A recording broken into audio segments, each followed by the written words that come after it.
Hi అండి, welcome to smiley all in one Telugu. నేను మీ లక్ష్మీప్రియ. ఈరోజు ఎంతో టేస్టీగా కరకరలాడుతూ ఉండే బెండకాయ పల్లీల వేపుడు ఎలా చేయాలో చూద్దాం. జనరల్గా ఇవి పెళ్ళిళ్ళలో ఫంక్షన్స్లో ఇట్లా బెండకాయ వెరైటీస్ చూస్తుంటాం కదా. ఇంట్లోనే క్రిస్పీగా మనం ఎలా చేయాలో చూద్దాం. దీనికోసం బెండకాయలను కడిగి ఒక వెట్ క్లాత్తో తుడుచుకొని ఇట్లా క్రాస్గా కట్ చేసుకోవాలి. పచ్చిగా ఉండకూడదు, బెండకాయలకు తడి ఉండకూడదు. ఇట్లా కట్ చేసుకున్న అన్ని పీసెస్ని ఒక ప్లేట్లో వేసుకోవాలి. ఇవి సన్నగా కట్ చేసుకుంటేనే మనకు తొందరగా డీప్ ఫ్రై కరకరలాడుతూ అవుతాయి.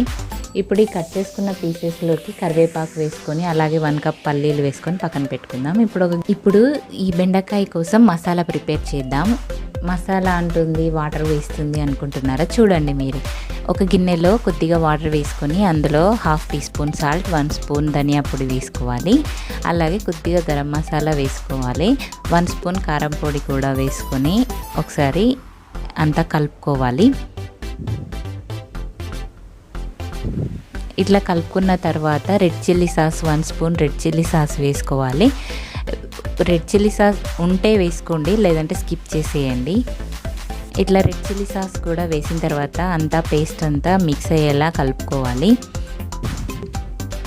ఇప్పుడు ఇందులోకి వెల్లుల్లిపాయలు పొట్టుతో సహా దంచుకోవాలి.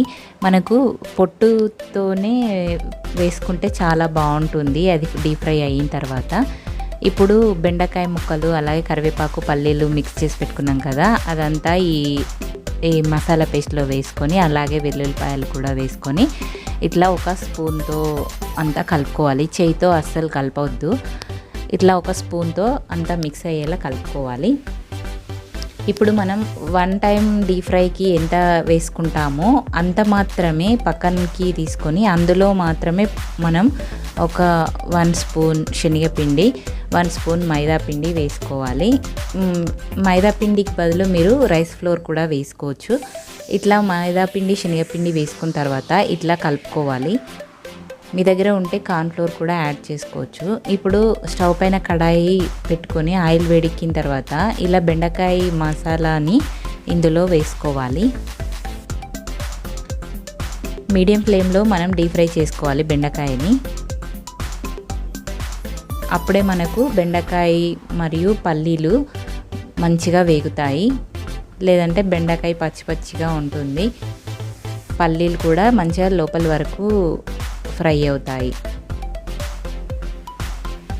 ఇలాగే అంతా డీప్ ఫ్రై చేసుకోవాలి. మనం మసాలా అంతా మంచిగా పట్టించాలి. అప్పుడే మనకు కరెక్ట్గా టేస్ట్ వస్తుంది.